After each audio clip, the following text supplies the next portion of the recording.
Now, even as I'm masking up this neck, one of the things I've noticed about it, and I suppose a couple of things to notice about the necks of these Encore guitars made by John Hornby Skews is, and this is the same with my vintage Strat made by the same basic company, is that they're not afraid of being a big chunky neck. This is not a smaller is better philosophy. This is actually a nice big solid C-section neck, and also very relatively wide. And I think one of the things is when you start out in guitar, you can fall into the trap of thinking everything smaller, lower, faster, slimmer is better. And actually what you probably find out over as you get used to playing is there are times when actually a high action can really suit a guitar. And the case was fairly true, it still is true of my vintage blue Stratocaster by John Hornby Skews, or by vintage I should say. And that actually hasn't got the lowest of all actions, and I liked it from the minute I played it, and there's something nice about the relatively high action. It seemed to fit the light strings and the shape of the neck. So it's one of those things that I would be cautious about changing because it seems to work the way it is. And the same with these necks on these Encore guitars. I haven't set this is the first Encore cheap guitar I've done, and I don't know what it's going to be like at the end to play it, but I suspect it's going to be really, really satisfying because it has that combination of big chunky section shaped neck and also wide, and I don't think I'm going to end up setting it with the lowest ever action. I think I will keep it true to the way that my vintage version of the Strat plays. So we shall see, hopefully by the end of today. Another thing I just wanted to mention while I'm doing this,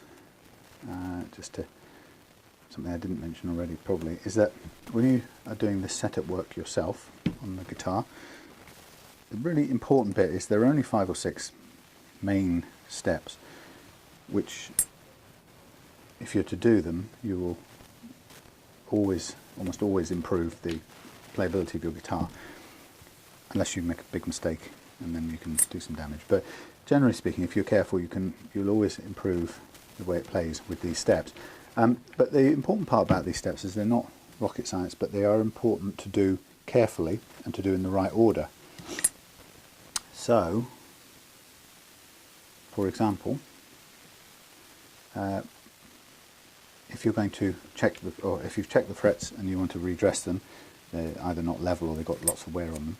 The thing you have to make sure is before you do any fret filing with our fret file or anything else, before you do any filing, you've got to make sure the first step in this is you've got to make sure that the neck is level, and that means checking the relief in the neck to make sure that it's relatively straight before you start doing your fret leveling. Now when you put it back on the guitar, it will need to have some relief in it, some degree of curve in it, but to begin with, it's important when you're doing the fret work, it's really important that you're doing it on a neck where the frets are actually level.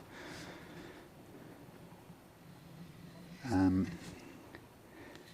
then when it comes down to, when you've done that, when you've sorted out your frets and you restring the guitar, it's important that once you've restrung the guitar, the next thing you do is set the right amount of relief in the neck before you do anything else. So you make sure that for this guitar that the neck has a certain amount of bow in it between the bridge and the nut, and you make sure that's right before you attempt to set the action, and equally you set the action on the guitar before you attempt to set the intonation, which is making sure that the individual length for each string is exactly right.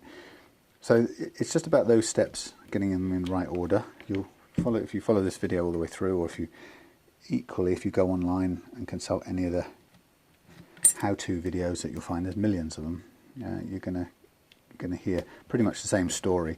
So YouTube's great for that.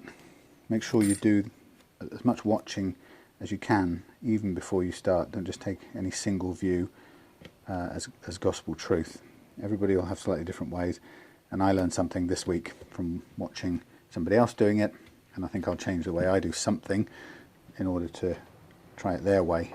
And that was when they finished this fret leveling, they used a certain grade of papers straight afterwards to to smooth the frets down. I was using a different set of grades.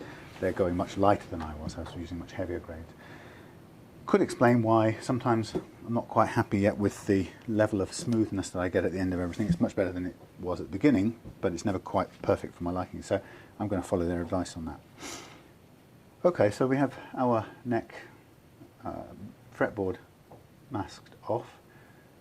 While it's here, we can have a look and see if we think that the slots on the nut are the right height. You'll only really tell this either if you've got an expensive measuring device that tells you an accurate reading, or the best way is probably to when you restring it, and then if it's not right, you can do a bit of moving the strings off to one side and addressing it with the little files or your expensive files, whatever. But as a rule, what you're looking for is I don't know if you can see it here, but the string, when the guitar is put back together again, the string will come over the nut and it will head off towards the oh, you can't see it that way, do it that way. The string will come over the nut and it will whiz off down there to the point where it goes over the bridge, and there will be a certain amount of distance in this between the first fret, top of the first fret, and the string. And the bottom line is, if that's too high, once you've got the basic action set, if that's still too high and you have to press too hard down to get to finger a chord here, then you may need to look at the depth of these slots. And I think on this one it wasn't too bad. Just looking on sight, they look quite low, but we will always check it out as one of the last things we can do. If we're not happy, we can take our little files to it and make minor adjustments. If we get it completely wrong, it's not at the end of the world. And when you're doing this, because for £2 or £3 you can have another nut for a Stratocaster standing by, and this one is perfectly sized that we can knock off the old one with a little hammer and chisel or whatever, with a screwdriver, if we mess it up. So at worst you can replace it with another £2, £3, £4 cheapy. These are a bit more expensive than that, the ones I'm using. Or even if you do it, as I did a couple of weeks ago, you go a little bit too far, you can repair it with super glue and baking powder. Believe it or not, you put a blob of super glue into the slot that you've messed up, you leave it there as a blob, and you add a little bit of baking powder to that, or the other way around, put the baking powder on it first and drip some super glue into it, and within seconds that forms a solid resin that looks and can be dealt with as if it were the same material as the nut. And you can then smooth it down, you can then start refiling and get back to the slot that you need. So I recovered that way the other week, and I'd never done that before, but it does work. Okay, so we are now ready to do our first job. So I'm going to have a look at this neck. I'm going to eyeball it to make sure that it's straight enough to do this job, and as it happens, it is. It's quite common that it's slightly different on either side, which is, I suppose you might say, technically that's a slight warp, which you can't really do much about. Well, not at this level, we can't. So I'm going to say, to all intents and purposes, it's workably flat. This is a £19.50 Encore Stratocaster beginner guitar, so it's not like we're dealing with a £2,000 custom shop guitar. So this is the bit that got to be careful with, but it's quite a lot down to feel. What I know, and I'm going to put the granny glasses on for this, or granddad glasses. Shouldn't be sexist. So what I know is I've got some grooves here that I want to get rid of, and my intention here is to make sure I've done all of them so that I can be confident that I've taken a bit off all and an equal amount off all. So what I'm going to do is I'm going to mark up every single fret on this with a permanent marker pen. And the reason I'm doing this is so that, I suppose the first point in this job is so that it will tell me straight away which frets I've removed some from and which I haven't touched.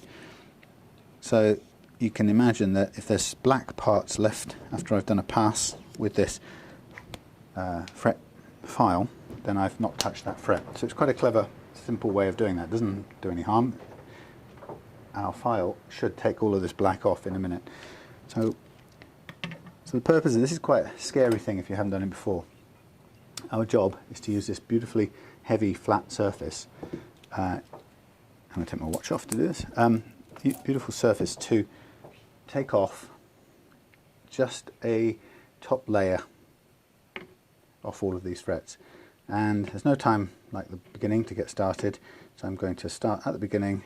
I can feel it biting already, and I'm going to just run it all the way down the neck. Now, if you do that, it's quite interesting. You can, I don't know if you can see this, but straight away, looking from my perspective, I can see the difference between some high and low frets. The low frets have hardly been touched. The high frets show what you might say is sort of considerable sign of material being removed, metal being scraped off. Okay, so it tells us that even now there's a little bit of unevenness, a particularly low fret in between all of those high ones. And this is a crude way of taking care of all of it in one go. So I'm going to go back over all of that, again making sure I start from right at the beginning and go all the way down to the end, just to make sure that I've touched every fret in this game. It's quite hard to do that at either end. It might be that in this case we start here and concentrate on this end, so we start lightly, push a bit down and make sure we've covered this fret at this end.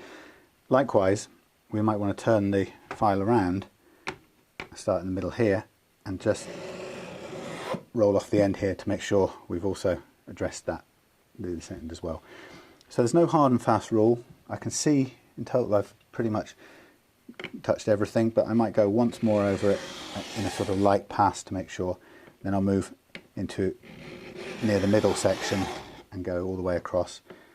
Again, I can see that I'm not really, there's a few high frets here, so I will start in the middle and fall off the end that way, and then turn it around and go back as a sort of third pass and a fourth pass. And again, the aim of this is to make sure that we cover everything kind of evenly, and I suppose following the natural radius of the guitar.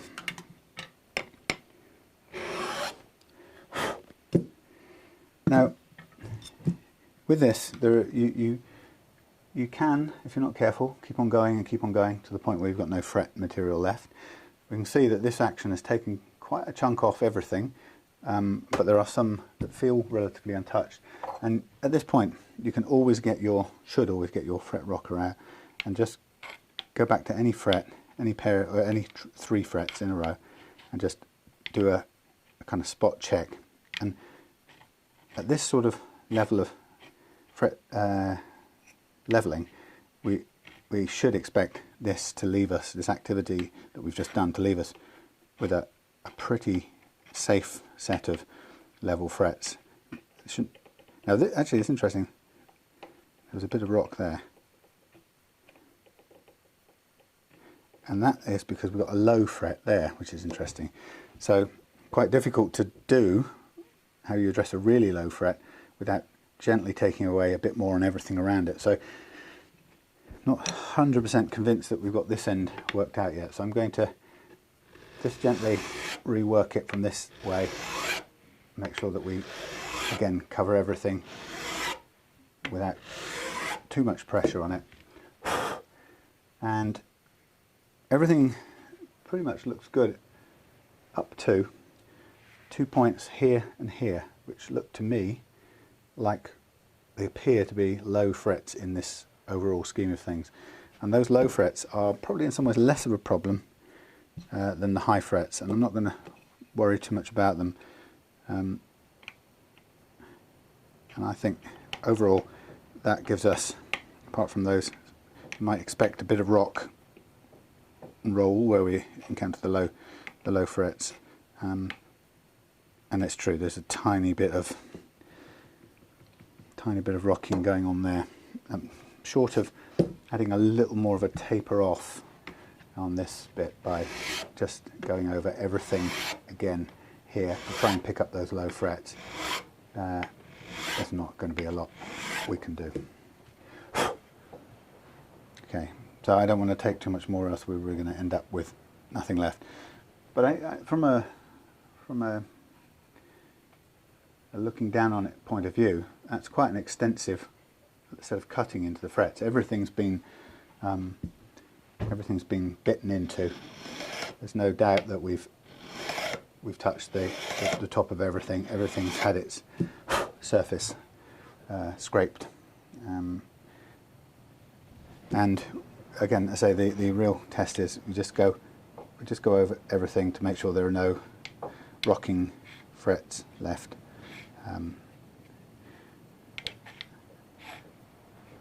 And it's looking fine from here. It's scary to do this because you are taking away material with no chance of putting it back on. There is no, you can't go backwards on this. So what better to do it on than a £19.58 guitar? If you're going to learn to do this, go and buy a £19 Encore from eBay. Okay. So what? Say you screwed it completely. So what? You throw it away, or you choose it as a good time to have a go at refretting it. Something you won't have done before. Can't go wrong. So you pull off all the other frets and put some new ones on. Got a tiny bit of a high spot here, which is missed out. I'm going to do that one manually, and the way I'm going to do that is to use one of my fret rubbers and a little piece of, not that small really, it's a bad